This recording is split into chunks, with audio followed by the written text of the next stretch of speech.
Hi everyone and welcome back to Talking Points, where today we are covering the Canadian Grand Prix. I am of course joined by Aldas and Hayden, and really quick, big congratulations to Tomo. He is currently out there with Hannah, and literally tomorrow they're getting married, so make sure to leave all your lovely messages in the comments below, but really happy for them. And he managed to get to see the race live, which I think we should go through real quick, actually giving our ratings out of 10, what we think of the race. So Hayden, I'm going to throw over to you. What did you think about the race and a quick rating out of 10? It was a 2. But then you add 6 onto that and it was an 8, because it was actually a really good one. I really enjoyed it. I thought the new cars have done Canada justice again, and I think it's a good track to go to again. Nice. And now that's what do you think? First of all, I'd just like to point out that I'm 99% sure Tomo actually went to Canada for the Grand Prix and then decided just to get married like on the side, like, yeah, let's just chuck that in as well. But I actually missed the race on Sunday because I was away, but I did manage to catch it this morning. I mean, I thought it was actually all right. Behavior, yeah, exactly. I was slacking, mate. I was actually racing at the time. How dare you Fake miss fan. the race I was racing live. at the time. I was also in a Grand Prix, but yeah, I actually thought... I was watching Harry Styles. Well, I think we know which one had the better day, not going to lie. But yeah, I thought it was all right. Clearly. I'm saying like 7 out of 10, I think, for Canada, to tight tracks. You know, obviously with these, the cars are still wide, so the racing is always going to be difficult. But along with qualifying kind of the weekend as a whole, I thought it was a 7 out of 10. So I'm also really happy to see Canada back because it is my favorite track, and I think it delivered. Yeah, I think also your comparison between the two Grand Prix, I think yours is go-karting and then you've got an actual Grand Prix. So I think there's some differences there. But yeah, you did touch on qualifying. Oh yeah, sorry, real quick, mine is also 7 out of 10 as well. I agree with Hayden. I think the cars were able to follow a lot closer. We did definitely see loads more overtaking, but I think that's also down due to qualifying, which I think we should touch on straight away. What a lovely session that was. You know, it wasn't like proper full wet that we saw in Monaco, but the rain was still there and it was slowly drying up. And then you see the mixture of the grid. And I think my favorite thing is like you're seeing like Fernando Alonso up there in P2. Obviously, it was due to partly of a drying track. But Hayden, what did you think of qualifying? A lot of fun. I think it's always fun when we go to a track and have a wet session, because we always know that it is going to throw up a surprise. And you know, it did. I think in recent years when it's been a wet qualifying, I think you have a bigger surprise, as you know, like one of the back markers getting into Q3 or something like that. But we had Fernando Alonso sticking it on the front row of the grid, which is great to see, I think, for anyone watching. And a few little surprises as well, with Sergio Perez unfortunately getting caught out in Q2 as well. So interesting qualifying. And yeah, it sets up for a really good race as well. I mean, qualifying was the highlight. Let's be honest. Fernando Alonso, P2. What a lap, mate. That to me, the weekend peaked at that point. Like, that was just brilliant. They might as well have just like cancelled off the race and made that the final result. But yeah, it's always fun to see a wet quali. And I mean, it was.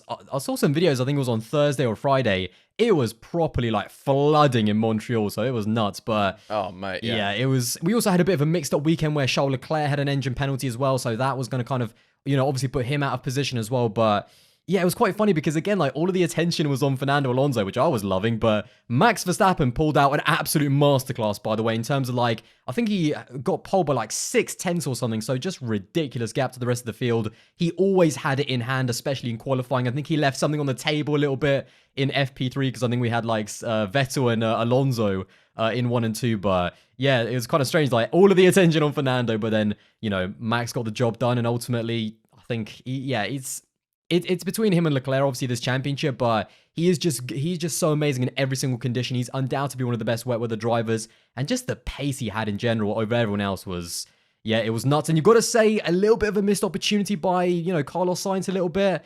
I'm sure he's going to be frustrated with that, but yeah, quali was just amazing.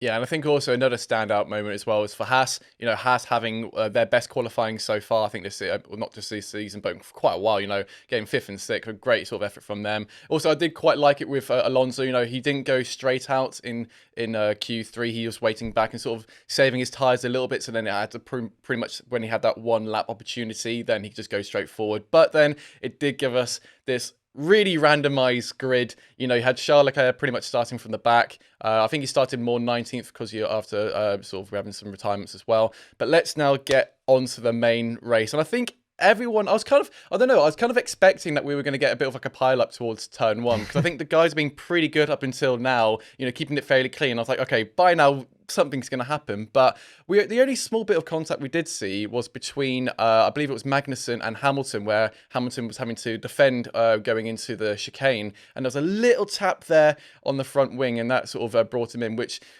I think, let's go on to it real quick, of the bad luck, you know, Haas had with this race. You know, Magnussen was in a really good position and then unfortunately had to box because of a black and orange flag. But I don't know, Hayden, what do you think? Because I saw the damage and I thought it wasn't flickering off. So I thought actually they could have been able to stay out. Yeah, I don't know. I'm not a steward at the end of the day, so I don't know whether it's, you know, correct to say you know, whether it should have come in the pits or not. But for me, it wasn't like massive. It wasn't like, yeah, like you say, it was going to fling off and fly off into somebody. But I suppose it presents a danger at the same time. And I know Ocon was quite heavy on the radio because other teams they're going to be like, get in the pits so I can get the free pit stops. You know, it's just the gamesmanship at the end of the day, which is great to see in terms of like drivers' personality. But obviously we don't want to see it because I think it did really ruin Magnussen's race. And even for Schumacher, shout out to Schumacher, we've been very critical on Schumacher in recent episodes, but he delivered in qualifying. Wasn't as quick as his teammate, but at the end of the day, that's not what I'm looking for Schumacher at the moment. I just want him to start to get into the points, get that Haas where it should be. If he's not as quick as Magnussen, but he's the one place behind him in qualifying, that's a good job. That's a good job. And we weren't able to see, because of the technical issue that he had, what he could have done. So bad luck for both the Haas drivers, unfortunately. But yeah, in terms of the front wing, he could have let it slide, I suppose, and just got on with it. And it would be interesting to see what would have happened to Magnussen's race after that. But it's just one of those unfortunate things. Maybe I'm a little bit harsh on K-Mag, but I feel like lap 1, I think it's turn 3 because of like the turn 1 and 2 complex. I think it was turn 3 where Lewis had the inside line in that kind of right-left. You're never going to go too wide in that corner. That is not a too wide corner, especially on lap 1. Lewis had the line. Why did K-Mag kind of stick it in there? That could have very easily also been a puncture for Lewis as well. So yes, it's unlucky, no doubt about it. And I do think that the damage was kind of very minor, although it was kind of like leaning more and more as the laps were going on. And could you imagine another driver trying to get someone else, you know, black and orange flag? I mean, yeah, it never happened in Formula 1. But yeah, I just feel like K-Mag, I'm not sure he needed to make that. I understand that it's bad luck to kind of get the black and orange flag. Maybe it was a little bit tough, but I don't think he, especially with how Haas and their season is going, locking out the third row with his teammate, I just feel like he didn't need to make that move. Do you know what I mean? Like, he still could have been in the points. It still could have been a really good weekend. And talk about, I mean, from the highs of, again, locking out the third row to basically, I mean, where did K-Mag finish? Like 17th or 16th or something? To it was basically a double DNF, if we're being honest. Like, it was not a great weekend. So how quickly things can turn for Haas. But yeah, again, maybe I'm harsh, but I don't think K-Mag needs to make that move. And again, it's Lewis as well. What is it with K-Mag and Lewis? You know what I mean? Like, there's a bit of a rivalry. We're getting a bit of a Massa Hamilton 2011 vibes over here. So yeah, when you see Lewis next time, K-Mag, just back out. Just back out. It's not going well for you, mate. Well, I think I think he had pretty much a poor exit coming out, as you said, like the second corner sort of complex. I think Hamilton just had a really rubbish sort of exit out of two. And if he's already on the inside, obviously K-Mag's not wanting to like just stay behind him, because then he could be even more compromised. So I think just even going to the outside, even if you haven't got like, you know, you're not going to make the pass, like even then, he could have done Alonso and just gone straight over, and or even done a Vettel from prior year. What do you mean done an Alonso? Oh, you know, like skipping all the corners on turn 1. Nah, never Fernando. I don't know what you're talking about, mate. But now let's, Hayden did just touch on it there, but let's now go on to Perez and Mick, both sort of engine / you know, sort of, I think it wasn't necessarily a full-on engine issue, but both retiring basically at the exact same point on the track. Really, we keep talking about this. It's reliability issues. We're starting to see crop up now, and like, you know, with Charles Leclerc, he's having to have more penalty points. Not penalty points, excuse me. Just penalties within the race, having to get new power units in. But now we're starting to see this a bit more with Red Bull and now with Haas. So like, it's a bit of a weird one, but both of them were just virtual safety cars. But in my eyes, I kind of thinking it should have been a full safety car, because marshals were having to come onto the track, and it was quite a high speed corner. But Hayden, what did you think about both of them? I mean, I agree. I feel like a safety car would have been, because it was kind of at the end of it's got a DRS zone there. Obviously, DRS would have been deactivated whilst that would have been out, but it's an overtaking opportunity that they think is an overtaking opportunity, hence why they put a DRS zone there. So, yeah, and Marshall's at the end of that. I think should have been a safety car. As well, I think, maybe we've got a different mindset on it because we watch this sport from an entertainment basis. So a safety car would have made it more entertaining at the end of the day. Virtual safety cars just kind of, they nullify the race. They make, nothing happen. You can get a free pit stop maybe, but that's about it. Whereas a safety car bunches them all back up and then, it's close racing once again. So maybe that's why, personally, I would have liked to have seen a safety car. But yeah, it was just a weird situation. Unfortunate for Perez. He was actually doing a really good job.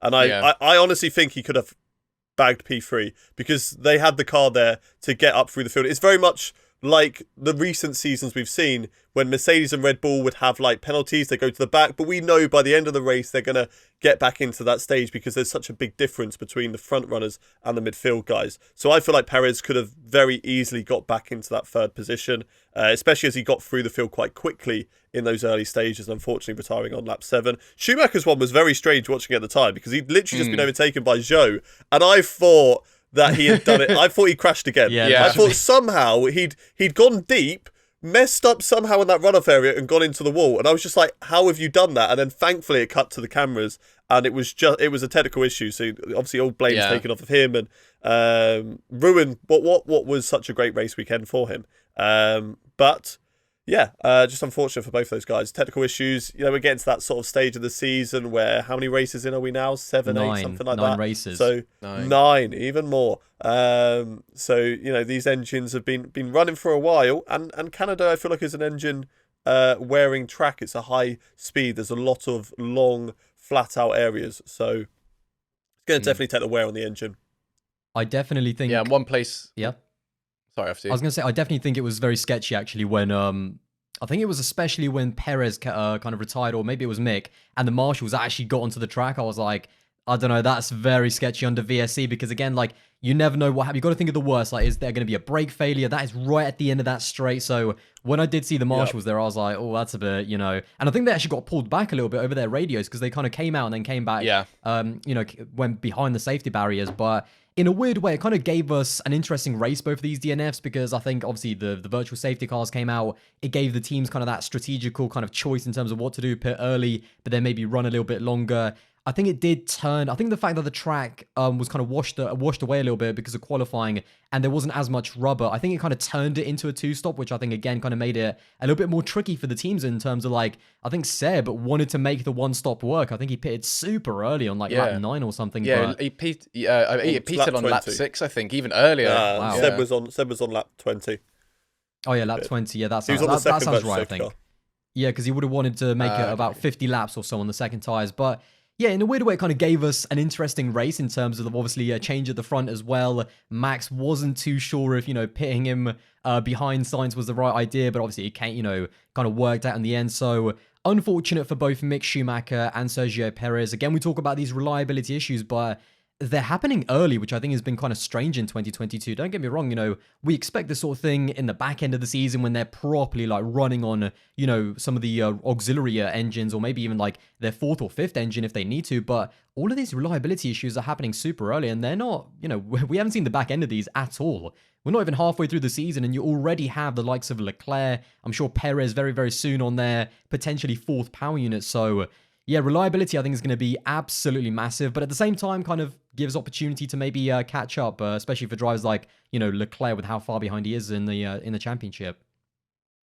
Yeah, absolutely. And another thing as well with the actual track, it's actually quite abrasive. I was watching Ted's notebook earlier and how he was talking about the actual track cement design is actually quite old school and it's really abrasive. And I'm actually just looking over the pit stop summary at the moment, and Vettel was the first person to pit on lap 5 because he went over. Yes, he did, and because he was complaining. Yeah, because he originally was on the mediums, and I think basically like everyone's treating the mediums now as almost like the new soft tire, and now the hard tires are very much the more reliable medium compound. I mean, we've seen that in previous races where like drivers are really struggling on the mediums, but they are way more comfortable and have even more pace on the hards. But it's really interesting to sort of see like everyone trying to get having more graining issues with the mediums, but as you mentioned, some people were gambling for a full sort of safety car, virtual safety car.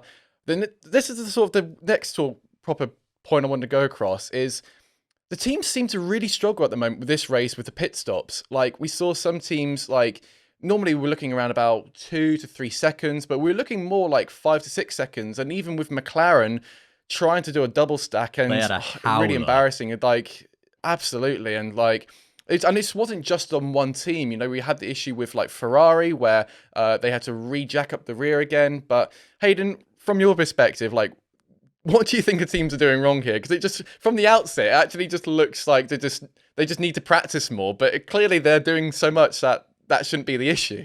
Yeah, it's a big change because the tyres are a lot bigger this year around. So it's a big change to get used to, and the hubcap's obviously a lot different compared to last year as well. So that's something that teams need to get used to too. And I think obviously because every single team is trying to push these pit stops to be as small and as the time as small as it possibly can be and as quick as it can.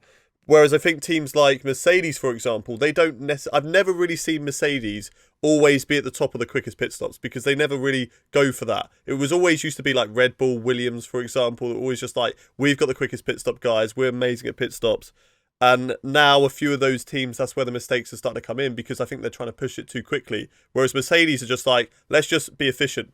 Typical Germans, you know, just be as efficient as you possibly can with it, and you just get the job done, and it works for them because it does. They get the job done with the pit stop. I think every single one was around the 3-second mark, but they never really have slow pit stops because they are efficient with their pit stops, and it works. But they're not all German. Yeah, I was going to say, like typical Germans, except for the fact that most people are British in that team. You know, it's that Mercedes mindset. To be fair, I also think that part of it, especially on the Ferrari side, I mean, Leclerc, he got absolutely done by the Ferrari pit stop because there was like, he was behind Ocon for most of the race, probably absolutely fuming at the fact that he's probably reading the words Alpine on the back of his car about 1 million times. And then they just found a gap to potentially get him ahead of the likes of Tsunoda, Ricciardo, that kind of little gaggle of cars. Stroll, that little DRS exactly, string, yeah. And then I think it was like a 5-second pit stop, or maybe it was, 2 or 3 seconds slower.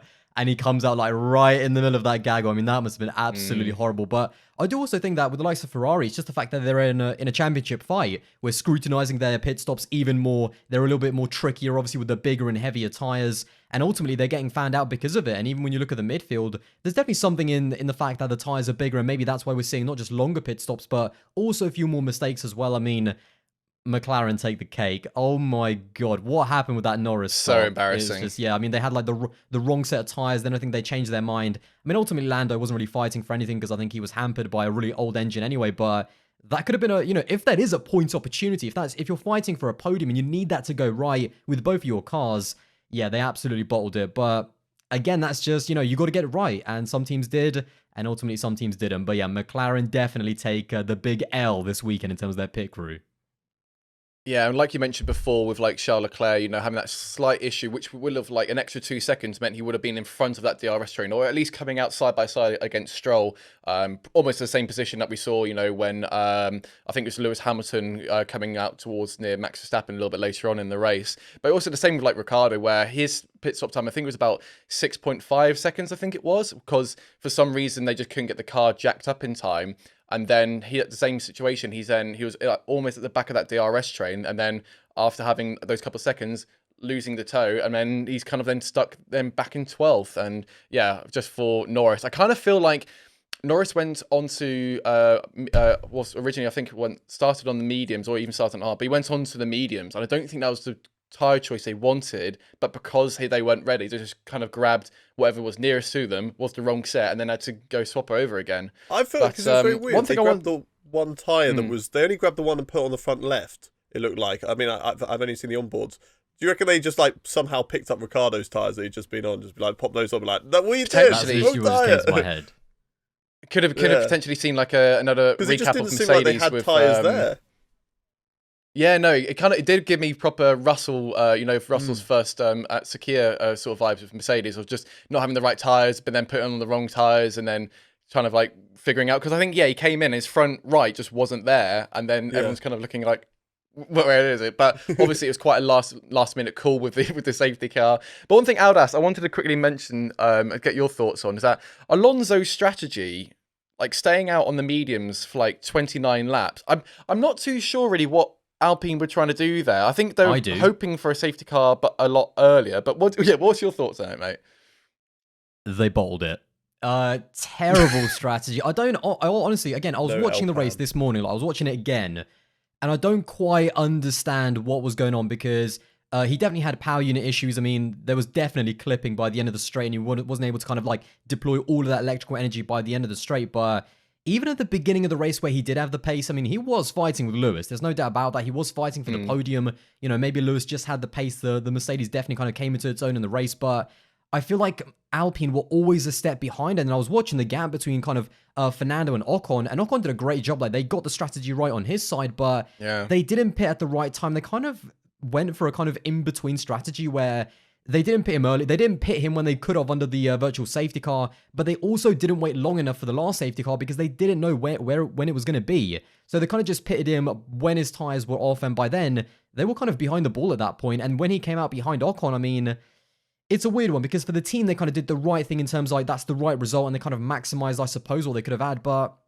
I do feel like they dropped the ball a little bit. Like, I do think that they should have covered Lewis a lot earlier or potentially just copied, you know, his strategy because they did eventually get jumped by Russell as well. So it just feels like Alpine were kind of just hanging on to track position more than anything else. They were kind of reactive more than anything else. They were kind of, you know, we're in a good place. Fernando, even though he hasn't pitted yet, he is in a good place. Potentially there's going to be another virtual safety car or something, but when they did get the virtual safety car early, they didn't go for it then and there. So yeah, they lost out in the end. And again, the clipping issue, kind of the engine issue at the end, kind of really, it wasn't quite the race that I think Fernando wanted. I mean, especially after qualifying, I was seeing all of the graphics. Like, the last time Fernando Alonso was on the front row was Germany 2012, and he went on to win the race. And I was like, oh boy, not this. Like, you don't have to do him like that, but it wasn't a great race. And I feel like Alpine, again, I think they dropped the ball just a little bit, but I feel like, yeah, it's a good result for the team. I mean, in the end, but they need to look at kind of their strategy looking back. Yeah, and I think like most of us were expecting the Alpines to basically kind of do what they did in Baku and in Monaco, where we now know like their straight line speed is one of the quickest cars there, but they just really struggle in the mid to slow speed corners. So I think we're all kind of expecting, you know, both Ocon and Alonso to basically hold up everyone on the main DRS straights. Ocon did to be, Ocon to Leclerc. Just talk to Leclerc about that. Yeah, absolutely, yeah. Where like just going into the last corner, he did get his elbows up. Then obviously getting the sort of the push out the sort of the start finish straight will have an issue. But then we jump across to lap 49, where lovely Yuki Tsunoda comes out after boxing, going onto hards, and then just goes straight on. I mean, Bozo Hayden, moment. I didn't initially realize he just came out of the pits until I saw the onboard. But mate, what do you think of it? It's such a shame because he was absolutely flying at that point. So good. He'd done a cracking job on the hards to take them as long as, you know, the same distance as Lance, both on the same sort of strategy, go as long as they possibly can, and then go back to the mediums and then push on those tyres and try and see what can happen. And he went from last on the grid to like P11, I think it was at that point. Like, he was in a really good position.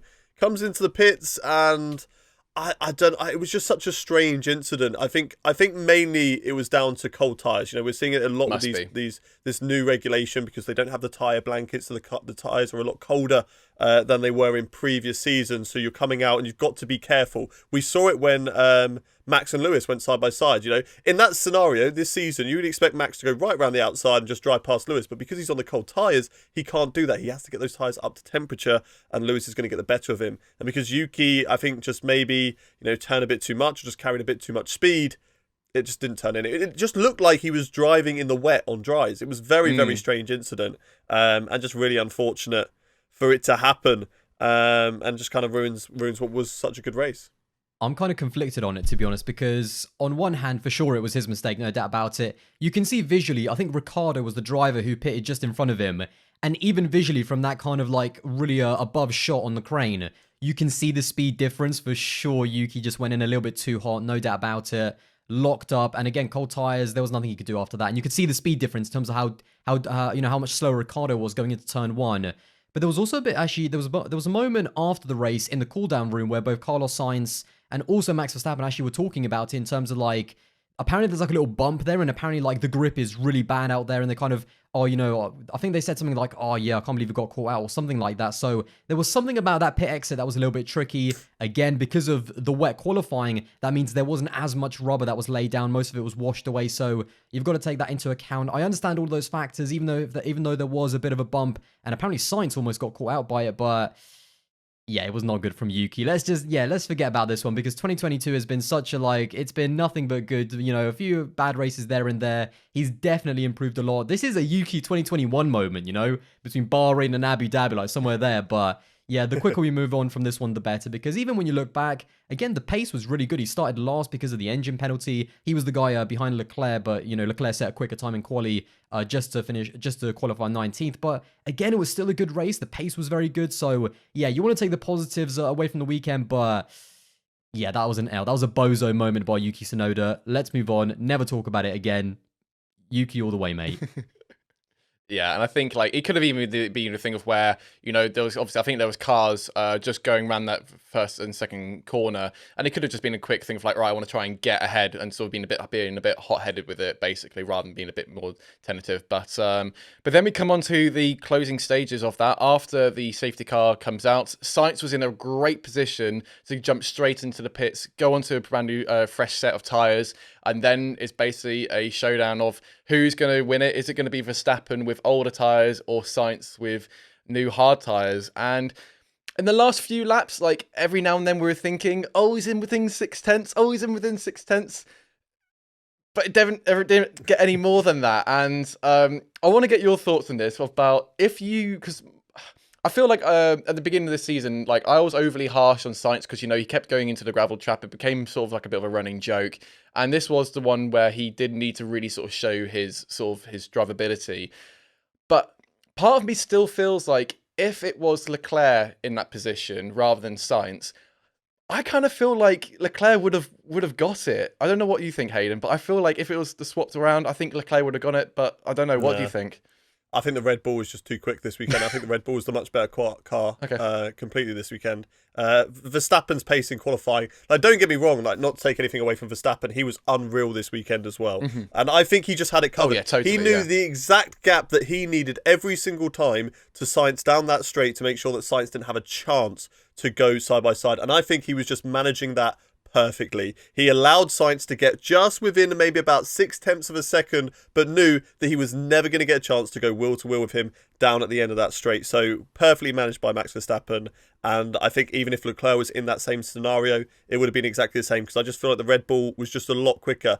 It's a weird scenario hearing that Red Bull is a quicker car at very tracks weird. where it's straight line speed. Yeah. But that's just what we're getting used to in this new era of Formula One, that Red Bull are very, very quick in a straight line.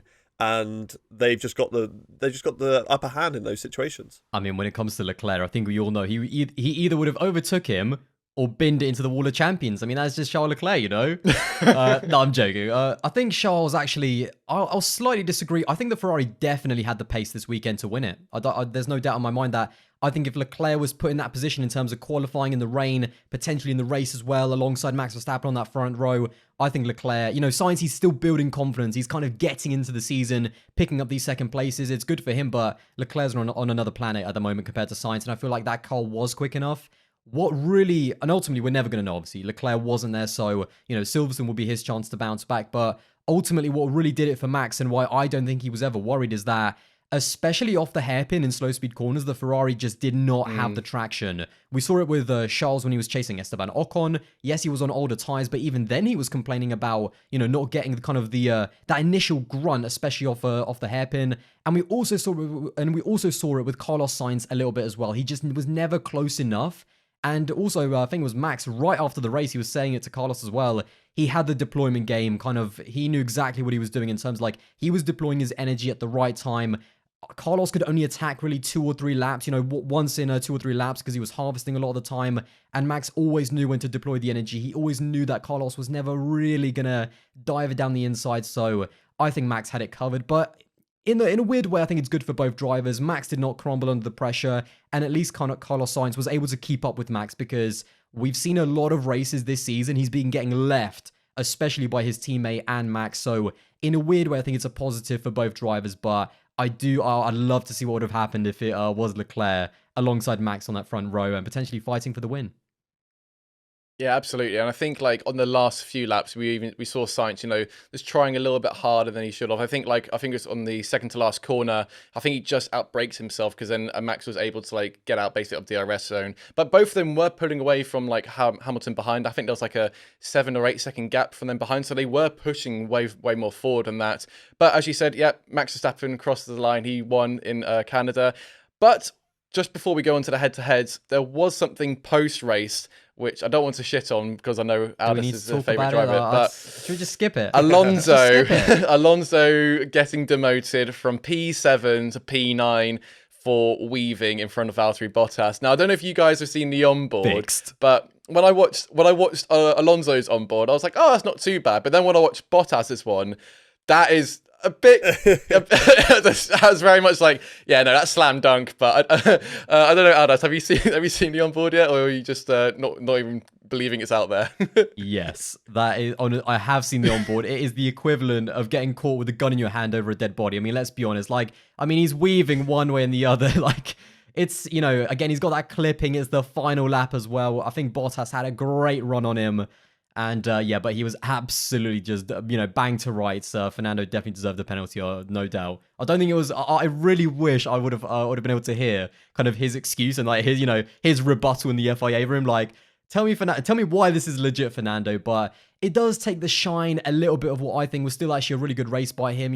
Kind of strategy wasn't really on his side, and obviously, the whole engine issue isn't great. But that kind of takes the shine a little bit, but. Yeah, I'm not gonna. I don't have an argument. Just like Fernando, I'm bang to rights.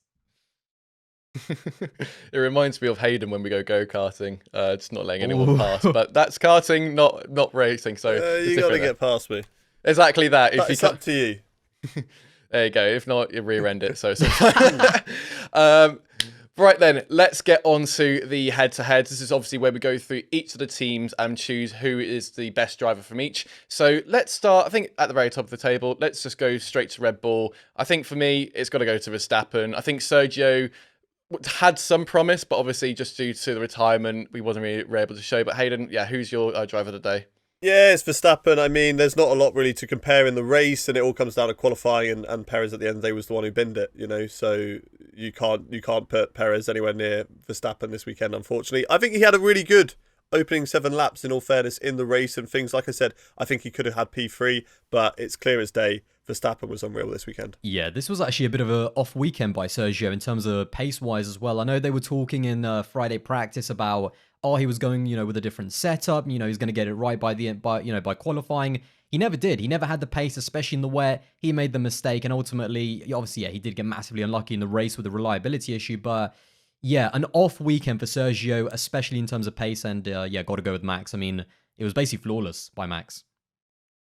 Yeah, exactly that. So straight on then onto, I think, Ferrari. With this one, it's a bit more equal living playing field because, for me, I think I'm more leaning towards Leclerc, but at the same time, I've got to give credit where credit's due. Like, Carlos Sainz did do the job he's there to do, and he didn't bin it or anything, and he kept with Max to the very end of the race, keeping under pressure. Because, I mean, if Max had made any mistakes, Sainz, easy win for him straight away. But I think for Charles, this was a good race for him to, because so far, he's been winning whenever he's been in the top 5, if not just second or from pole. But I think this is the first time where we've seen his pedigree of just going from the back of the grid upwards. I mean, we've seen these charges before, from Lewis Hamilton, but we haven't seen it before with Charles. So I think for him to get up to P5, I think for me, it's got to be Leclerc. But Hayden, who are you going with? I agree for different reasons. For me, I'm going back to qualifying again. I think Sainz missed the trick here. This was a great opportunity for him to line up alongside Max Verstappen. Now, do I think he was quicker than Verstappen in qualifying? No. I feel like we've seen, I don't know if you've seen the onboard, but the onboard, he kind of got too much on the power through the last corner, and that's where he lost. It was very close between him and Alonso in qualifying. That's where he lost the time. Had he lined up alongside Max Verstappen, he wouldn't have had been stuck behind Alonso for a couple of laps. So, he could have been a little bit closer. He might not have had the graining so early, and it could have been a different race. So that's where I think Sainz lost out, and that's why I'm going with Leclerc. But as you said, very close between the two of them. Not much really to pick. So if you're a Sainz fan or you're a Leclerc fan, both drivers, I think, had a really good day. Yeah, I actually completely agree with Hayden in terms of like, I mean, was it a good race by Sainz? Are we just, is that the Sainz, you know, Matt said that he did the job that he's supposed to, but if he's a world championship caliber driver, a Ferrari championship caliber driver, then he didn't do the job that he's supposed to. He qualified third behind an Alpine, and then in the race, he wasn't quite able to get it done. So he did a good job in terms of where Carlos Sainz is, you know, in terms of his form in 2022, but in terms of the overall picture, I think he did a good job, but nothing more. Two of his title rivals were out. Sergio Perez was out, Charles Leclerc was out, and he was still behind Max Verstappen. So I've got to go with Charles Leclerc, getting all the way from 19th to 5th. I think that's a pretty good recovery. He did get caught in a DRS train, which is why it's tricky, but yeah, I'm not saying Carlos Sainz had a bad race, but I actually think to me it's quite an easy one because this was a big opportunity for Sainz, and ultimately he just did a good job, nothing more. Yeah, and that's why I kind of rate him as the number 2 driver. Now, going on to, I think, Mercedes. And I think, actually, I'm going to go to Aldas for this one. So, I think this is, for me, I think I've got to give it to Hamilton. I mean, like, this is the first race. I think it's in 7 races, I think it is, where Hamilton's actually out-qualified Russell and actually finished ahead of him as well in the race. It seemed to me that, like, Russell, he never really got comfortable with the car. Like, although he sort of finished behind Hamilton, he still was like quite, I think it was about like sort of 6 or 7 seconds off him, and he never really seemed fully comfortable with the car. I mean, obviously they're having to make so many changes, you know, with the whole porpoising issue. They're still encountering so many bouncing issues and stuff, but I think the issue is still there. But I think for me, I think I've got to go for Hamilton with this one. But Aldous, I'm going to throw it to you first. Who do you think is your driver of the day? Yeah, definitely. Definitely Lewis. I feel like Canada is definitely his track. It's kind of like one of his favorites. Up there with the likes of Hungary as well and Silverstone. Those are like his 3. Those are Hamilton tracks right there. And even when he's not fully comfortable with the car, with this W13, he's still able to produce some magic, to be honest with you. So yeah, a good weekend by Lewis, no doubt about it. Back on the podium, first time since Bahrain. I think this is also, I saw somewhere, the first time he's beaten George since Bahrain as well. So yeah, kind of good to get kind of, that run over with. In terms of George, yeah, definitely. They ran different setups as well. Lewis ran a bit of a lower downforce setup. George ran with a bit more, so, kind of, they're still experimenting a little bit on that side. But yeah, George, I think, was just a 10th or 2 behind Lewis all weekend, and ultimately, I feel like that's the difference it makes to really be able to really like a track, I think. And I will say one thing, though. I do like that George went for the slicks because in qualifying on that final, everyone was giving him, everyone was flaming him, saying how much of a bad choice it is. Giving him loads of shit. Exactly. Yeah. But ultimately, what does he really have to fight for? If he was in a championship battle, that is just suicide. There was no way you should try that. But, he qualified down in like 6th or 7th or something. I don't think he actually lost that much. He could have won a lot more than he did actually lose. And if he just made it past turn 1, I would have loved to have seen what he could have been able to do. But yeah, I don't mind that call at all. They don't have anything to lose. They're not fighting for the championship. They're clear of the teams behind him. So I was glad to see that. But it was definitely Lewis Hamilton, and good to see him back on the podium as well. Yeah. The comments are going to be full hating you both. British buyers always going for Lewis Hamilton, even though they're both British. I'm actually going to go for George on this one because I did like as well that he went for the slicks. And I feel like if he just tiptoed through turn 1 and 2, the rest of it had a dry line. It was turn 1 and 2 which was wet, and I think he just went a little bit too hot there on the first one. I think he had enough time to build up to it. He didn't have to attack it straight away. He could have gone for it on the next lap, could have just got a feel for it through turn 1 and turn 2, which was really unfortunate. And I reckon whether it would have been quick enough for pole, who knows, but we're never going to know, unfortunately. But in terms of the race, he started down at the back of Q3. He qualified in P8. So he had to make his way past Ocon, past Schumacher, past Magnussen. And then I think it was a good race result for him. I think he had the gap, unfortunately, due to the having to work his way through the field. But I thought it was a very good race from both drivers. It's good to see that Lewis is back more comfortable with the car. I think they were actually running the same setup because Lewis tried something on the Friday, said the car was undrivable, so they gave him George's setup. They were running different wings, though. They were running different wings in the race. Okay. Well, then that's clarified that. Thank you, Ted. That told you. But yeah, no, I think George had I think they both had a fantastic race. It's very close between the two of them, but I want to give it to George just because of the good comeback drive there. Yeah, absolutely. And also, yeah, I think in the opening stages of the race as well, we saw some pretty awesome moves like you were mentioning there before of him, just diving it down the inside, like nice clean overtakes. And I think it just goes to show like this is why we love Canada so much, because it is a track you have multiple places where you can overtake. It's not just like a simple end of turn one, end of the DRS straight. It's actually you've got some good things there as well. Right then, let's move on to McLaren. Now, obviously, Lando had a load of issues. I think it's something to do with his engine, which obviously compromised him for qualifying. So he started P14 and then Ricciardo started P9. But then obviously the issue we had basically going into the pit stops, which mean they both were out of the points, sort of regardless. I think for this one, obviously, you guys are going to say I'm biased with this. Now, hold on. Bias. So I'm going to give it to Ricciardo. Oh, yeah, sure. Purely because on every other session, he was still quicker than Lando. And I think literally not by much, but like he's getting, I feel like now he's back into the rhythm. He's got a bit of confidence now that he's starting to get to grips with the car. And I think hopefully come next race, when Lando's fixes his car, hopefully we can actually see them being more like, as you said, like sort of like being closer together, like we're seeing with Mercedes, like we're seeing with the Alpines as well. But I think for this one, I think it's got to give it to Ricciardo. However, there's not too much we can go to base off because Lando was already had a hand taped to his back. So Hayden, who are you going for in this one? I can't believe you're going Ricciardo again on this one. It was clearly Lando Norris. I had to go through the data and have a look at the lap times, and he was actually quicker in the lap times than across the whole race. No, I'm just shitting you. It's clearly Ricciardo. I think he had a much better race weekend. Out qualified. Yes, okay, there was the issue for Lando, and I know Lando fans are going to bring that up. That's fair enough to say that, but I do think Ricciardo had the better, just the edge. I think it was very close between the two of them. Had they had both clean races, I think it would be very close. There would have been, one behind the other coming across the line once again, but I do think Ricciardo had the edge this weekend. Daniel quicker than Lando in free practice, Ricciardo. Yeah, it's got to be Daniel. I'm joking. To be fair, he didn't have much of a barometer, to be honest. Like Lando, he had a sensor issue in qualifying, so he couldn't even actually get a lap time on the board. And then they had to switch to a super old power unit around a power track. So I think he was losing like 3/10 or something. So yeah, Lando, and then the pit stop is just like, yeah, that as well. To be fair, Daniel, I definitely agree that, again, even if the result's not there, he's definitely a lot closer. He was in that midfield. He was always in the hunt for points. He's definitely having a much better, I think, especially after Monaco, that was not a great weekend. Yeah, there's definitely beginning, to be signs that he's a lot kind of closer to Lando. And I feel like Silverstone's going to be the big one, though, because, Lando, Silverstone, he's going to have the British crowd behind him. That's going to be a big test, in my opinion. Like, I'm not going to take too much away from this race, but yeah, I'm going to give it to Daniel. And it's good to see him kind of, again, be a little bit closer to Lando. And hopefully this continues going forward for the better of the team.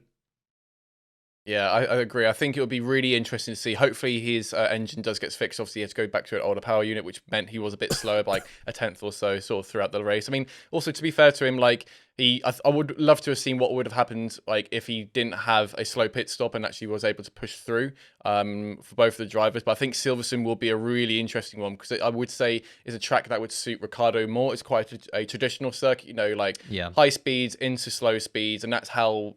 From what I've looked at, that's sort of Daniel's driving sort of style, whereas, Lando is really easy to adapt. But moving on to then, I think let's go on to Alfa Romeo. Zhou and Bottas sort of, they did really well. I think they started 10th and 11th and then finished 7th and 8th. Basically, they just swapped positions, but I think for the team, it's actually really good. Neither of them have reliability issues, so big win for the team during the race for that one. Yes. Yeah, absolutely. And you know what? I think I've got to give this one to Zhou. I know obviously Bottas finished ahead of him, but like I'm happy to see now that Zhou, like I think he only finished like a couple seconds behind Bottas, so he wasn't too far off the pace. And obviously it can be a mixture of the strategies and whatnot, which could have meant there could have been sort of each place, but we didn't see any mistakes from it. And we mentioned earlier about Mick Schumacher going off. That's when Zhou was sort of making the move on him, and I think like I'm slowly getting a bit proud of him. So I'm happy that he's like finding his footing a bit more. So I think for me it's got to go to Zhou. But Hayden, who's your pick? Zhou boy smashed it. I'm gonna have to get a Zhou Funko Pop to replace the Valtteri Bottas one now, aren't I? He absolutely smashed it. He had a great weekend. I think qualifying, out-qualified, got into Q3 for the first time. First point since Bahrain. And I think he's had multiple occasions where he could have scored points and the reliability of that car has let him down. So I'm really proud of him. I think he did a fantastic job. And then gained, of course, from the Fernando Alonso penalty to give him P8. In terms of Bottas, he really only gained because of the safety car in that situation. That's how he got the jump on Zhou. Zhou had the better hand of him all weekend. So yeah, he can be proud of himself, and I think that's going to give him really good momentum going forward into hopefully some more tracks that he's going to be more familiar with, like Silverstone, like Austria, like France. So hopefully things are going to be looking good for the Alfa Romeo team. Yeah, I'm going to give it to Zhou as well, because I feel like Bottas, not actually, to be fair, the good thing is for Zhou, they actually out-qualified him, because that was a bit of the gap between them was actually the biggest on the field. So really Zhou needed to work in quali, and this is where it all came together. Valtteri did get very lucky, actually, because he went literally with the no-stop strategy. He basically did the Albon in Australia, just hoping that in the kind of the last third or last half of the race, there was going to be a VSC, and he only pitted when Tsunoda actually crashed under that safety car. So yeah, he got very lucky in terms of that. But of course, you have to, that's the risk you take. So yeah, I'm still going to go with Zhou. I feel like he did a really good job throughout the entire weekend, and a lot closer to Valtteri. And again, I mean, when you have two drivers kind of really pushing each other, again, Zhou is just a rookie, but it just raises the whole team. And there's been so many occasions this season where I think Zhou's finished in P11 maybe twice, which is just so frustrating. And then all of those reliability issues as well. So he's had that kind of mental pressure on him as well of just like trying to score points, but then things going wrong. So this was just a clean weekend. He did a great job. Also pulled off some good moves as well. So yeah, I'm going to go with Zhou on this one. Really good weekend. His best one so far. And now we move on to one of the most talked about teams, Alpine, Esteban Ocon and Fernando Alonso. I feel like it's got to go to Alonso. I feel like it's just down to the strategy. I think it's kind of clear and cut that where it happened. I do got to say though, weaving, not a fan of it. It's funny to watch, but I'm not a fan of it. So I feel like the penalty was justified. A 5-second one, he got slammed dunk, but he's still in the points though, so it's fine. And I think Ocon. Yeah, he would have been a bit further on. I can't. Where was Alonso when he actually crossed the finishing line? Was he originally in 6th? Or was and he got demoted down to 9th. Yeah. Seventh, he was behind. So, but still, Ocon, he didn't qualify as well. I think he started P8, I think. So he only actually just moved up one position. And I think just through to the strategy that really, did a dampener onto Alonso. So yeah, I'm still going to go for Alonso for my driver of the day. But Aldas, who are you going for? No, come back to me. I'm still deciding. Hayden, what are you saying? Driver of the day for Fernando Alonso. Yeah, why are you thinking? It's clearly, obviously, Fernando Alonso. It was much better in qualifying. He's stuck on the front row of the grid. Okay, yeah, the penalty lets him down. It's a big shame, and it has let him down. But Ocon this season, right? The points difference between those two, you'd think Ocon is having the season of his life, and Fernando should be out of F1 next year. But in all honesty, it's the other way around. Ocon's been frauding his way to these positions just by driving and not making any mistakes. Sheer dumb luck. Yeah, literally. Not taking Ocon too much. He's doing a good job, but I can't. Fernando has had some insane performances, whereas Ocon just has good results. That's the difference. But because Ocon hasn't had any reliability issues and kept it clean, he's got the better points. But yeah, it's Alonso, clear as day. I did see actually. I feel quite bad for Alonso, because I think the number one thing all the reporters kept mentioning and be like, wow, this 40-year-old old man, this 40-year-old, and it got to the point where Alonso is a bit like, yes, I get it, I'm older than everyone else. Can you just move on from the question? So I do feel bad in that. But Aldas, have you made a decision yet? Yeah, I was joking. I was just building the suspense, guys. I was just building. Of course, it's going to be Fernando, but I did see actually a tweet about Esteban Ocon that his playbook on every single weekend is just to be the most mid driver and then somehow end up in P6 every single race. And to be fair, I mean, it's not as if Esteban did anything wrong. Like, he had a bad quali, but then the strategy did come, obviously the strategy really kind of came to him. There's no doubt about it. And he was able to take advantage of the VSCs where Fernando, I don't know what they did, to be honest. I don't know. I'm going to have to question Otmar Zafner what he did with Fernando and how he bottled that one as well. But yeah, it's still going to be Fernando. Great qualifying, exceptional qualifying.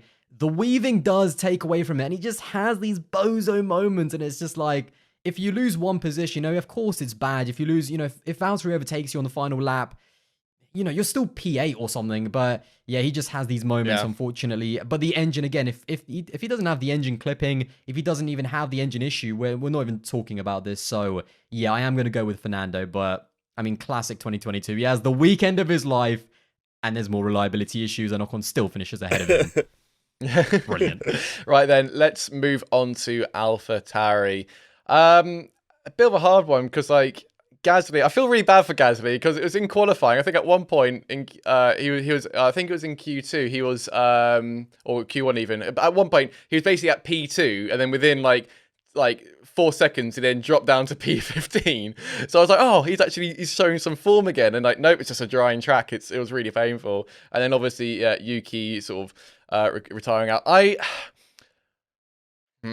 I'm conflicted with this one. I think I've got to give it to Gasly. Is this really that difficult?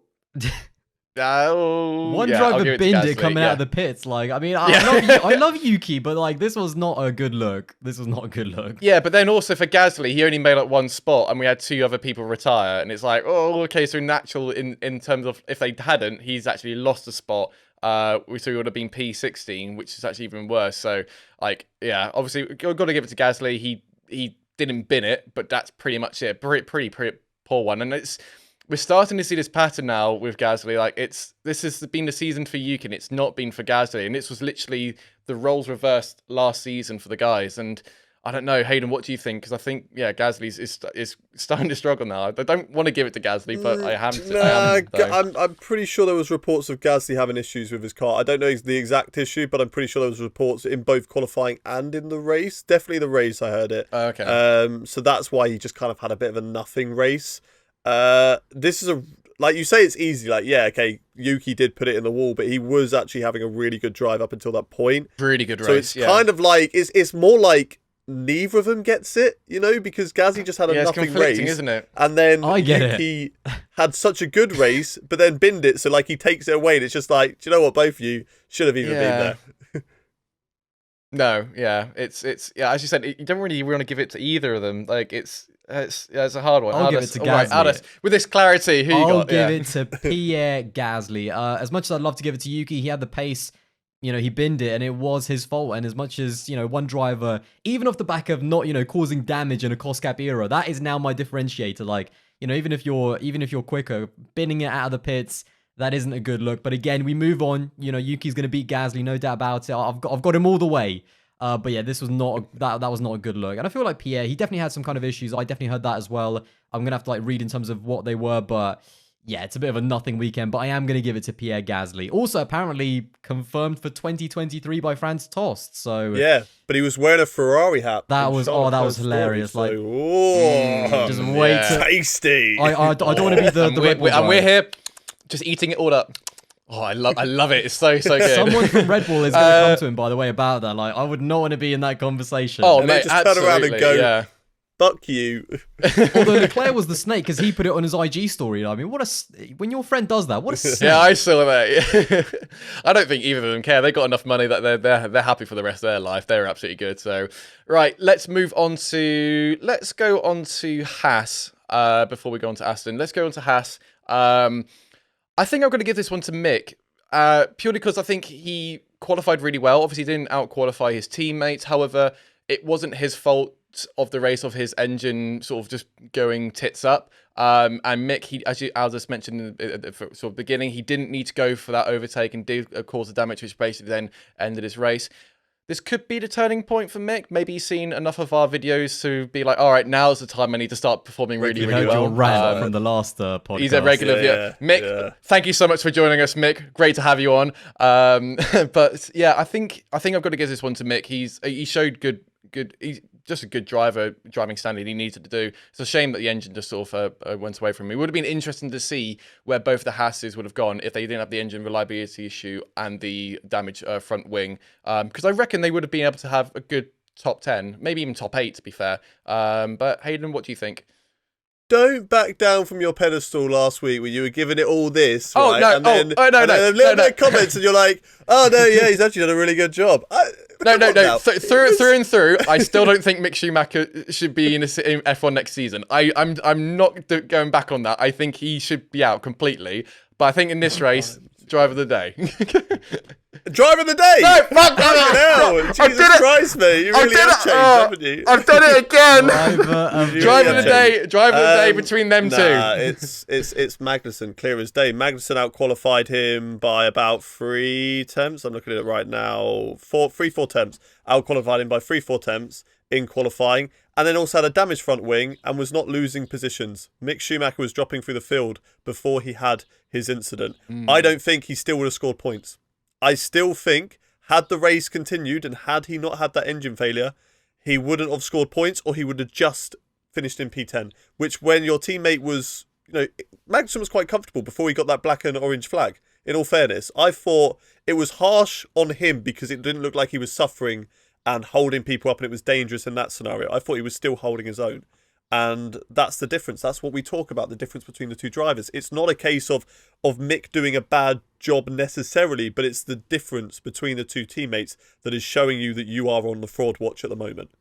Like, just because he's had one good qualifying, fair enough, he had a really good qualifying, but you've got to back it up in the race. Yeah. And he was losing positions. So for me, it's still got to be Magnussen. Very true. Very true. Yeah, that's fair. I do want to make it very clear. I don't think he should be in the sport anymore. Yeah. You read a few comments. You're like, yeah, Mick's really great. Love Mick. No. I'm just like, I don't want to be harsh to him every single week just because I don't think he should be in the sport. Not think I'm that just biases all of everything I say. But no, what you mentioned, I absolutely, completely agree. And Aldous, who are you going for driver of the day with this team? Can we just come back to Matt calling Mick like driver of the day full stop? I think like that should that's the title of this podcast. I misspoke. Yeah, of course. Going back to the Red Bull days where Max Verstappen would get driver of the day even though he DNF'd on lap 2. Exactly that. It's a tricky one actually because again, like Mick did fall back, but I mean to be fair, I think he only fell back behind I think it was him and Joe actually battling. So he was still in that kind of Alfa Romeo territory. And if you kind of extrapolate that to the end of the race, maybe a P8, maybe a P9 if Fernando still kind of gets that penalty. It's a weird one. Obviously, you can't really, guess where he's going to be. But, he was still around there. It's a weird, but also with K-Mag, he did make the mistake again. And I put that on him. So, yeah, again, K-Mag had the pace all weekend. And you're right, his pace was very good, even with the compromised front wing. I might just still give it to K-Mag, although I'm not kind of buzzing to give it to him because, Mick didn't make a mistake. He's kind of building again. I said after Monaco that he just needed, number one, just a quiet weekend. And again, yes, he was slow in Baku, but at least, there wasn't any crashes. And now just start building his confidence. And I feel like he is now starting to do that. Again, I am still going to give it to K-Mag, but I feel like Mick had a really, really good weekend in terms of what he needed. So, yeah, K-Mag by a smidge. Not even that. I want to make one point. Haas, same as Aston Martin, very stupid under safety car, decided not to pit their drivers. Yep. And Magnussen was actually ahead of Stroll in that safety car period. So had they pitted him, I don't know if maybe he pitted, he would have come out behind Stroll. But had they pitted him, he could have been around that P10 area and still got a point. So Haas really let him down as well. So I think he could have still been in there. I mean, is that Hayden trashing his own driver just to keep the K-Mag agenda? Love it. What do you mean? Stroll did a great job. We'll get to him. Vettel and Magnussen, why they weren't pitted, I'm not too sure. I don't know whether it was team or whether it was driver. Yeah. It was a very weird scenario, and they just both dropped through the field because of it. And let's go straight on to Aston Martin then. Like normal, Stroll has a poor qualifying, but he came back in the race as we are to expect. Typical Stroll. And he was holding. He was the lead in that DRS train. He was holding everyone back, and to be fair, he was doing all right. And then don't know what was going on with Vettel. Like after 6 laps, or no, even lap 5 that we saw earlier. That he had to pit really early because he just couldn't work the mediums. He must have locked up or something wasn't right with those tires. But my driver's got to be Stroll on this one. It's I think he finished P10, didn't he? Yeah. Which is really he good did. for him, which is he took it away from Mr. Daniel Ricciardo at the end, and I was absolutely buzzing because I knew I'd be jumping on this today with you. Yeah, and yeah, fair enough. If McLaren hadn't fucked up his pit stop, then he wouldn't have that. No, but in all fairness, no, yeah, fair play. No, I'll limit the audio. It's fine. Yeah, no, it's yeah. To be fair, yeah, Stroll really good pace for him during the race. Still needs to work on qualifying, but that's nothing new. But yeah, Hayden, straight He'll to be working you. on that for the rest of his career qualifying, and he still won't get there. He is literally Stroll by name, Stroll by nature in qualifying. So we don't have that. That's the worst time to take a drink. Qualifying obviously is always poor. If we look at the gap quickly between the two of them, it was only really 200ths of a second actually off of. Oh no, wait, that's I looked at the wrong. He was over a second actually off of his teammate. Oh my God. He's terrible in qualifying. Oh my God. Absolutely awful in qualifying. I saw the one. I was looking at the last three numbers and it was like literally 200ths, and then I look at the next one and go, oh, that's a 34. Oh, that's a 35. Yeah, he really is strolling in qualifying. What results were you looking at before? I was just looking at quali, and I just had a little look down. I forgot to look at the second. I looked at. I expected it to be close. Fair. It was not. I should not assume. In the race, I think they both did the same strategy, but like the opposite. Stroll did the 50 laps, then 20 laps, and then Vettel did the 20 laps, then 50 laps. It was very weird. I agree with you as well. Very weird they pitted him so early. I'm not too sure why that was as well. Because they pitted him in the first virtual safety car, and then maybe because he was still like near the backish, they were like, oh, well, let's just pit him again, get on another fresh set of tyres, and then try and take. We know we can take this one to the end. I do think they should have still pitted because he was at the back of because Stroll made that train, and then he pitted just at the same time as Yuki. Yuki brought out the safety car. Vettel was at the back of that train, which means, you'd think that he was the one to have the free pit stop. He could have just gone, yeah, okay, sorted, come into the pits. I'll be ahead of, if everyone else pits, I'm still behind them. If they don't, I'm still in the same slot, and I've got better tyres than those guys. So it was a bit weird. Maybe they didn't have a fresh set of medium tyres. I don't know. But it was just a strange scenario why they didn't do that. And it did compromise him because Stroll was actually behind him, overtook him in that end set situation. So whether he did pit, I think he could have had that P10.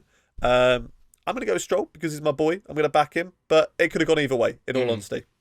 Yeah, I'm definitely going to go with Stroll on this one. And I've clocked it now. Aston Martin are doing these like nuts strategies every single race. Like they're running long every single race. Always have. Lance Stroll actually went all the way. I've got the Pirelli information like in front of me. Lance Stroll on a set of hard tyres went all the way to lap, I think it's 47, which I think is just behind, just before the last safety car for Yuki Tsunoda. So I think he might actually been caught a little bit out compared to everyone else. And also Seb, he pitted on lap 5 to get the mediums off, and then pitted on lap 19 and then went all the way to the end as well. So yeah, they're kind of trying these crazy strategies. They're not scared of doing that, Aston Martin, but ultimately Lance made it work. He kind of, he really did have the pace to hold everyone up, and also kind of have the intelligence to kind of know when to deploy his electrical power, when to defend. So yeah, a really good race by Lance Stroll. I mean, I can't believe it. Just the second to go from like 200s to a second behind his teammate. That's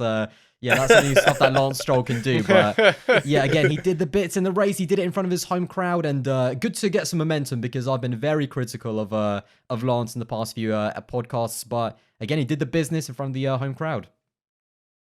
Yeah, speaking of the home crowd, let's move on to the last team and someone I think who I think the internet wanted Latifi to be driver of the day, and were really angry when Charles Leclerc got. Yeah, for some reason they wanted to be like, it's going to be his last F1 race in Canada. What about Stroll? It's his home race too.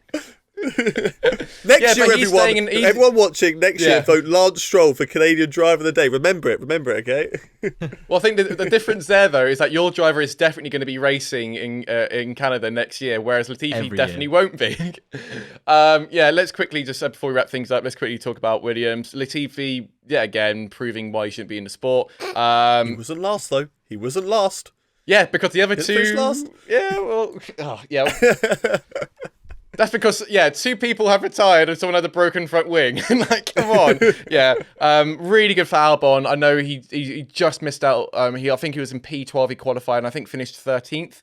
So, like, Albon is, like, doing such a great job this season. I'm so happy, like, he's come back in and be able to show proper pace. And And yeah, as we mentioned before, driver rumours of who's going to be swapping out for Latifi. I think everyone knows Latifi's going to be sort of going out. But yeah, Hayden, what do you think?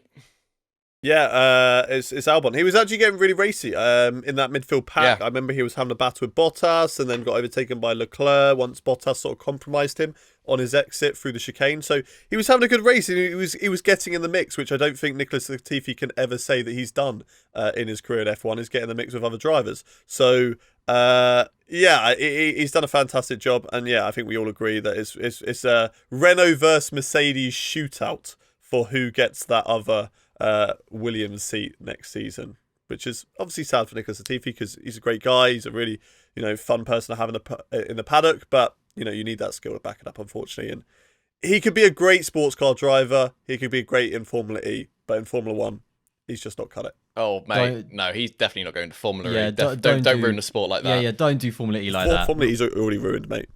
No.